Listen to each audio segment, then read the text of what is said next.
It's time for our In the Churn interview, sponsored by Distinctive Auto Body. She got her start in racing semi-tractors. She achieved early success with 30 victories and moved on to the GATR Truck Series, becoming the championship's Rookie of the Year in 1984. 4 years later, she started competing in stock car racing, where she became the first woman to win a top-level NASCAR-sanctioned race that same year. She was a competitor in all three NASCAR National Touring Series, as well as the ARCA, Bondo Marahide Series, and the Charlotte Daytona Dash Series. She is one of 16 women to participate in NASCAR racing, and she is the second of 3 females to race in the sport's premier event, the Daytona 500. Shawna Robinson, great to have you on the show. How are you? Hi, guys. I'm great. Great. Thanks for the intro song. That was clever. Yeah, I I like to pick the music week to week, and right away it was an antenna that kind of drew on me. I said, I should play Simon & Garfunkel. I think that'd be just a halfway decent song. So I'm glad you liked it. That was good. That was a good move. Don't know how y'all doing. I'm glad to be here. It's an absolute I'm not pleasure. saying I'm glad to be or that would want to be in Massachusetts right now. Nope, but neither would I, but I am here. I'd like to be in Massachusetts. You definitely didn't want to be here last Saturday night. That's for sure. Yeah. 0 degrees, actually negative weather. You should come up in July when we're at New Hampshire. Yeah, New Hampshire, it's about 75, 80 degrees in July in Loudon, which is nice.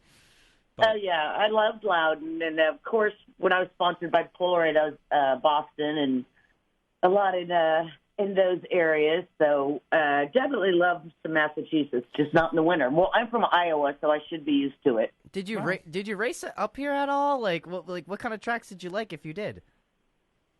Well, I ran New Hampshire a few times. Let's see. I know I moved to Philadelphia in 86 and 87 and lived outside of Philadelphia, but my home track was kind of Flemington. We raced Lebanon Valley, Middletown. Gotcha. Oh, gosh, a lot. I mean, I was there 2.5 years, and I definitely ran a lot. Thompson. Yep. Thompson is one of my favorite tracks. So is Stafford. Yeah, I was going to say, did you ever run at Stafford?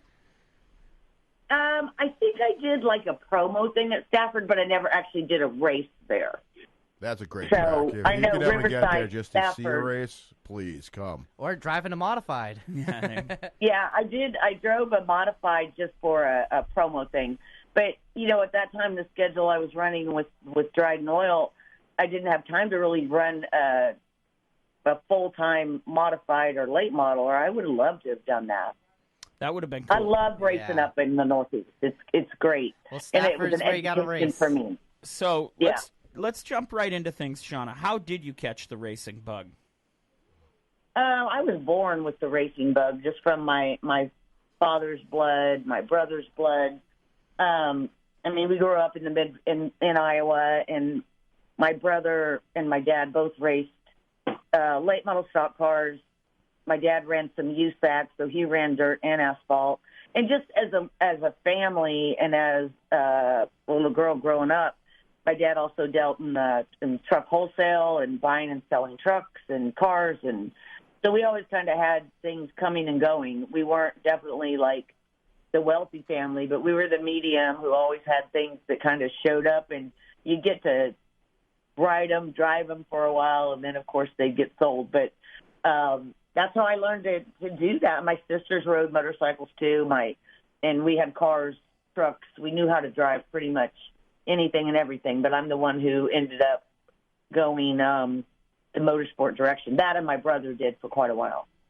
All right. Well, you know what? Tell us about your GATR Trucks series. Sorry if I said that wrong or pronounced that. Tell us a little about that, and tell us a good story from when you were racing there. Oh yes, let me think. Well, no, I started with my dad started promoting a short track diesel racing organization after he promoted at the Iowa State Fairgrounds and promoted at other tracks. He kind of went on to do this truck racing deal just to bring in a different group of fans. I mean, he was a promoter, so he'd always try to come up with some new and different ideas. And I graduated high school and was just going to go with him to learn about marketing. And I mean, the first track we went to was Toledo, Ohio. And I jumped in one of the trucks and just took it right onto the track. This is just before any racing was starting, just to run it around there. And anyway, he just kind of picked up on a rhythm and I wasn't afraid. I was just having fun. And it just turned into, again, I was 18, had just graduated high school, traveling for the summer to learn. And that's where it kind of went into a summer of learning or starting to race. He basically gave me a dare. So he didn't dare me to do something and me not give it a shot. So at 18 years old, you can do anything you want. Yeah, exactly. So just kind of started in the truck racing. They were very stock. I mean, almost categorize them as a street stock division. They were pretty much right off the roads, but with no trailer. They were still tandem axles. But we would run every weekend, and every weekend was a different track. It might be a short track dirt. It might be a quarter-mile asphalt. You just never knew what it was going to be. Did that for about a year, and then I was approached by Dryden Oil, and I moved to Philadelphia and started running what was the Gator Series, which kind of began in '84 and was running a pretty good series. And I started it in '86, and so that was like a step up. You know, it was a big step up because we ran Atlanta, Pocono, and so that was where I was like this, 19-year-old that was coming in there and didn't. A lot of them didn't approve of that, but that didn't matter to me. I was always just like a racer, and I learned a lot. But there was a lot of comments of, "You don't have any business being out here," right? Things that were talked about or said, but it was not a problem. I was just there because I wanted to be a racer, and it really took a couple of years of running the trucks and then really getting to the point of competing in that Gator Series up until 88, I moved and got into the NASCAR Series, which I was going from 6,000 to 8,000 pounds to 2,400. So yeah, that will bring us right into our next question. 1991, you started running the Busch Series, which is now, of course, Xfinity. You scored a pole in 1994. I mean, what do you remember about those, early times of the Busch Series? Well, I can tell you what I remember about the early times in the Busch Series, and it's still something that's consistent today with a lot of women in motorsports. If you don't have a consistent ride with a full-time schedule, it's really hard to compete in something and think you're going to be at the same level. Absolutely. Prior to that, in 88 and 89, I ran with David Watson, who was based out of Boone, and he had a good they called it the NASCAR Dash Series at the time. It was ones that, like Michael Waltrip, Davey Allison ran, similar to ARCA today. Gotcha. But ARCA has now definitely grown bigger into the sport. But I probably jumped a little too quick because I'm very impatient, and because I went from running a full schedule in those dash cars and winning, improving myself, but I wanted to go to the Busch Series. So I did, and I can't say with what we had to work with and the time frame that I didn't have opportunities and made the most out of them. Getting the pole was one, finishing top 10, running good all along, and then but not having that full-time schedule, it's hard to compete. I don't care what your gender is or what your ability is. If you don't run consistent, it's hard to be competitive. Right. And then I later on got into ARCA, which definitely showed some talent there, and then gave me the opportunity to run Busch again, and then a little bit of Cup. So I was kind of all over the place because I would take opportunities and try to make the most of them. If you didn't, I had to prove that I could drive a not-so-great car to be able to get into a better car. You had to prove yourself. So it wasn't like I was walking into the door with all this money and I could get whatever ride I wanted. And, again, there was no social media. It was really hard to market yourself. There wasn't a lot of, I'd say doors started to become more open prior to probably Patty Moise, prior to me. And then, now you see today with a lot more women. I don't know how many women are entered into the ARCA race coming up in Daytona. And then you've got Haley Deegan, who's definitely out there to run consistently. And that's what it's going to take. So, I had opportunities, and I did the most that I could with them, and I got a lot of gratefulness out of that and appreciate it. Did I walk out too soon, or I didn't? I shouldn't say walk out, because I never walked out, but I think at 2005 I was in a position where I knew I wasn't in a Busch car that was even a safe race car, and I was never going to be a start and park, and it was not where I wanted to be or even put myself in that situation. So I kind of took a break and just decided to focus on some other things. So you talk about, start and park and kind of moving on up. Let's talk a little bit about your Cup Series debut in 2000.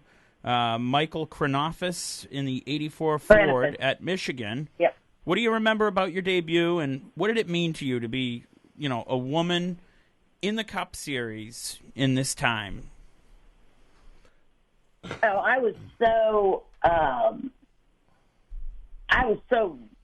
ready for that. Like with Kranofis, we ran the Kmart car in the ARCA series, and we were very competitive. Every time we unloaded, we were definitely a competitive car, top 5, top 10 car, no question. And when Michael presented the opportunity, we had an engineering group behind us with people now that have gone way to the top in different divisions, and we were in good equipment. It was my first situation to go into a 500-mile race, but I wasn't at all. I was incredibly excited, and my goal was to run that race and finish that race, which we did. But just having that support and the people behind us, and again, we were going to go on from there. We had Tropicana to run some. We were trying to put together a future full season, but that sponsorship was very competitive, as it always is. But at that time, there were definitely sharks to take things from under. And when you're kind of the underdog and don't have the experience that maybe some other teams did, we were new in every part of that. So still, running Michigan was an incredible highlight. I was in a really good place with really good people. And then to go to Daytona with a brand new situation that had really no veteran experience on that team, from owners to manager to crew chief to driver. It was like, whoa, you're totally just rolling the ball and wondering where it's going to land.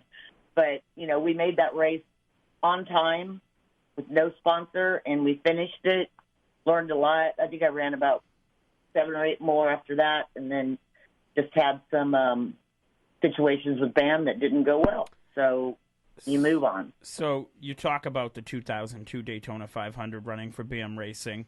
I can tell you that in New Hampshire and Loudon that summer, 2002, I went out to one of the souvenir haulers, and I still, to this day, I actually looked at it this morning, I have a Shawna Robinson BAM Racing Dodge Intrepid, still in the package and everything.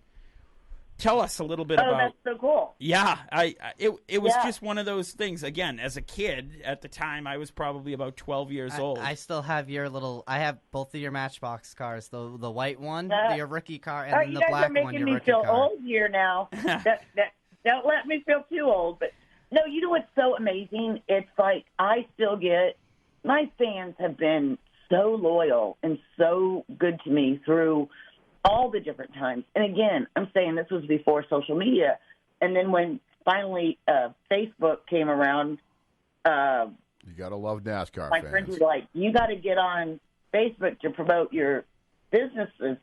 I was doing the chairs and the design at the time. And I'm like, oh, I don't know how to do all that technical stuff. But anyway, to help me get something started, and I'll tell you what, not long later at all, I was up to 5,000 fans, and they were all racing people asking, where was I, the memories. They're so loyal and so good, and I still get a ton of fan mail through that. I don't have my actual fan club anymore or have that set up, but I am getting ready to reboot my website and start showing a lot more of the the design and the encounters with racing people that I have, whether it be working with NASCAR in some aspect or doing design for drivers, whether it's their offices, their homes, a podcast set, whatever. I've been really, really busy with doing a lot of that work. So, Shawna, while we're still kind of touching on the Daytona 500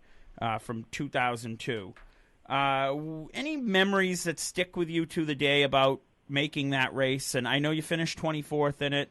Just a quick little story maybe about the 2002 Daytona 500. Yeah. Well, Dale Jarrett came in and came by and, like, you know, slapped me on the back shoulder and was like, "Good job, girl. You got in on time. Good for you." I didn't even know it yet. We're sitting there watching the board, and I'm like, "What?" And then another memory is that, so then my media person at the time didn't take me to the media center. She took me across the street to, like, an appearance that I was set up for. So here I made the Daytona 500 and didn't go to the media center. It was like, what? Why did that happen? How did that happen? So things that were, and then I'll tell you that just that whole, just the mental place that I had put myself, even going in the Cup, in the Cup garage, when you get that helmet on, you're in that car and you drive out to make a run or you drive out for anything, you have blinders on. You are focused, the mental aspect of it, and then just the whole getting in that car and the race starting and just staying focused. And what we wanted to do was finish. I knew we weren't going to go out there and be a powerhouse because we're a new team. We didn't necessarily have that type of car. I wanted to learn about drafting and just learning everything I could. And good memories. You know, it's just like we finished, and that's not ever going to make you, you know, totally happy. You definitely want to do better and have another chance. But for what our situation was going in there, I think we did a heck of a job. And I have to, one of my favorite video games of all time is NASCAR 04 and NASCAR 2003, which I thought was pretty cool to see you in the video game. So I used to always race as you because I used to have your little BAM car. So how cool was it? I just got to know, and this is one of two of my questions. How cool was it to be in a video game? Oh, it's still cool to this day. I mean, I think I got my son, who used to, or still does, compete in some video games, the big ones. iRacing. And yeah, it's funny that I had given him one. Because he wasn't into the NASCAR stuff per se, but he's more into the other battle games. But gotcha. To give him one and be like, "Your mom's in this," and his friends being like, "Your mom's in this," because they never looked at me that way. But no, how cool is it? It's pretty cool. Imagine what would have happened after if I would have continued in 2006 and on. The world was different. I think I just was a little ahead of my time, and I think the opportunities that I had and what I did with them, I have no regret. All right. And my other question is, and this is my generation of when you were driving the 49 and what we all remember, and I got to know. I believe it was the incident with Dale Earnhardt Jr. at Texas. What happened? Yeah. We got to know. I know you were on the Dale Jr. Junior download, talked about it, but I wanted to hear your words about it. Oh. Well, all right, at Texas, we qualified really well. 16th, actually. I qualified ahead of Rusty Wallace, quite a bit of people, and the car was great. That's awesome. Felt good, you know. And then we had a rain delay, and they made some rear-end shock changes that, you know, you think they're going to work. And, I mean, I'm just saying going into one, I did not intentionally bump him out of the way. I mean, hello, last thing I'd want to do, but I could not hold my car down. And it did hit him. And believe me, that was not a good situation, but I ain't lifting. I'm not lifting. Yeah. Well, you know, you're just trying to hold it down. You're trying to do, obviously, it didn't put him in a good situation, but it's funny. I didn't really know all the stuff about, I mean, I knew, but when he was doing a run, and hell, that was it was my third Cup race ever. Yeah. And I was learning, but I mean, it was just something that I had a very tight race car going into one, and that's what happened. You try to hold it down or try to stay out of the way, but didn't quite do that. I think we've settled that little deal. Yeah, You did. Definitely. I just wanted to know. So there's been quite a few women now since you've been involved, from Jennifer Jo Cobb to Danica Patrick to Haley Deegan. Haley. You name them, they've been there. Danica, obviously, I believe, had a front row qualifying effort. Johanna Long was another Johanna one. Long. Jennifer Jo Cobb. Yeah. What does it mean to you? And let's talk about the women's impact here in motorsports. And we're talking even beyond NASCAR. We're talking, Ashley Force, all of that. What's that mean? Oh yeah. Well, I don't think there's any. You can't. You put Ashley Force in any kind of a situation. Oh, there's a champion there. There's somebody that has won consistently. She's a force in the industry. So Yes, she is. I mean, and she's proved it based on her skill, and just there's no question about it. The situation with all these other women out there, I'm absolutely thrilled that they're having the opportunity or they're given the opportunity, but until they are given it not just because they're bringing money to the table, or they're giving it because the team, which you got to give credit to Venturini Motorsports, because they've given a lot of good rides and good situations. But again, are you bringing enough to run a full season? Right. Is the team chemistry there? Is there turnover? Is it like you gotta, back to the days when you ride in the van to the racetrack and you all together.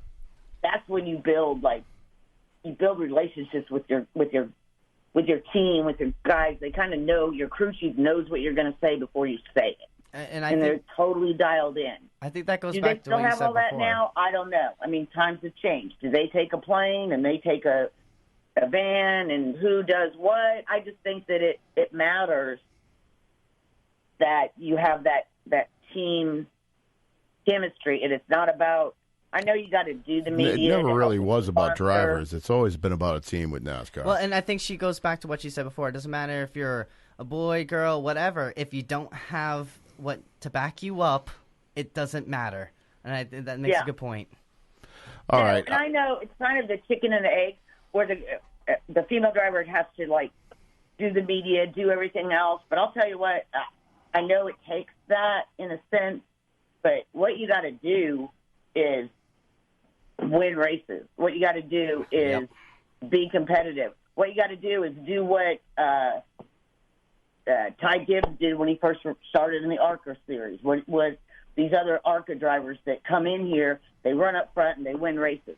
Why isn't there somebody that's doing that? That's what we need. It's all about winning. It really is. Good point, Shawna. It is, and that's what you got to focus on.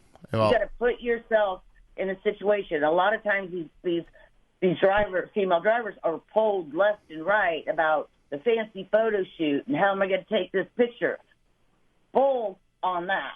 Just drive the car. All that stuff will come. Yes. Right. But they've got to be given that opportunity to do that. Absolutely. But the priorities need to be that. And I think there's some out there, but I still think there's some that have the camera vision a little more than the car.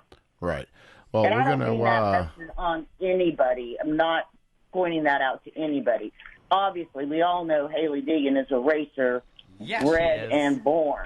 That girl can wheel a car. I mean, look at her jumping in the SRX series. I mean, hell, I'd love to see her at Stafford. We hope to see you in SRX sometime. You what? I hope to see you in SRX, or maybe even a modified up in Stafford sometime.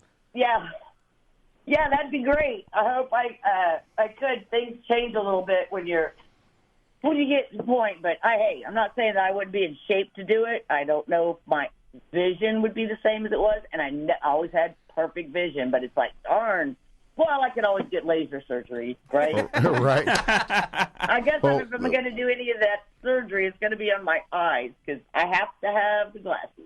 Right. Well, I'm going to step a little bit out of the NASCAR circle, and this is a tough question, especially for me. I just lost my sister to a battle with ovarian cancer, and you had yourself a battle with breast cancer. How did that go, and how are you today? Well, I mean, how does that ever go? It becomes a path that your life suddenly changes, and your focus becomes on one thing, and that's doing what you got to do to get through it. And I'll tell you, I feel so bad. I'm sorry to hear about losing your sister. That is ovarian cancer. If there was ever a time that there's been some focus put towards that because of many women, but Sherry Pollock has put so much into helping the treatment of ovarian cancer and, trying to live her life and fighting it, and it is a battle. Breast cancer is definitely, any cancer is a cancer to battle. And I'd also like to mention I just read about Chocolate Myers, and I absolutely hate to hear that. Anybody finding out they're at a stage 4. I was at between 3 and 4, and you're kind of like just roadblocks. It's like, what? You had I didn't have any idea, any symptoms. Right. My process was a little longer as far as chemo, and I was supposed to start with chemo, or I was supposed to start with surgery, then I started with chemo, and it went longer, but no, I am good. I am good today, and I've been moved now to the point to where mammograms are spread farther apart. That's always good. But, I mean, anybody that goes through the battle, it is a battle. My son went through it right after I was done with my treatment. He ended up at 19 years old with testicular cancer. And my God, that was a fight for him also. But I think, mentally it changes you go through so much, but you have to fight it. And you're never the same person that you were before as that you are after. And that could mean so many things of what you reached and did, and the people that you reached and helped, if you can do that. And I'm happy to say I'm still going, and I'm glad to hear it. We really are. Absolutely. Well, Shawna, such an extraordinary interview here. We've covered so much. This is so much fun. Thank you, Shawna. Thank you. Well, hey, let me tell you real quick what I've been doing the last 2 weeks. Yes, please do. Only because they only gave me 2 weeks to do it. I'm working with, I've been so much fun with Dirty Mo Media, and I just finished designing Denny Hamlin's studio and Steve Letart's Dirty Mo Dough. That's awesome. I was literally just talking about Denny's podcast. That's awesome. That is cool. Look at Denny's podcast. Everything you see there, I created that visual. That's actually right. Now that I mentioned that, they were talking about how you designed a lot of people's houses and stuff. That's awesome. That is so cool. I do a lot of full home design. I just finished Evernham up. Done a lot of stuff for a lot of race shops and drivers and teams in the past, but it was really fun to get into that podcast mode. And that's a quick turnaround. And literally, man, I'll tell you what, Denny's, that set is amazing. Yes, you did an awesome job. I hope to have you on again soon. I really do. This is awesome talking to you. Stay in touch. Absolutely, we will. So my final question, we ask this every week. We've had some great folks on this show, and we're lucky to now have you on here. Absolutely. What, when it's all said and done, and hopefully that's a long time from now, but how do you, Shawna Robinson, want to be remembered by the race fans? Oh, see, you narrowed it into race fans, because the first thing I'm thinking of is, of course, being the mother to my kids and that person. But that always goes first. Respect. How do I want to be remembered by the fans and the drivers is respected. A lot of them have said, if you would have had better equipment at that time, what you could have done, I've said that about so many drivers. Absolutely. Yeah.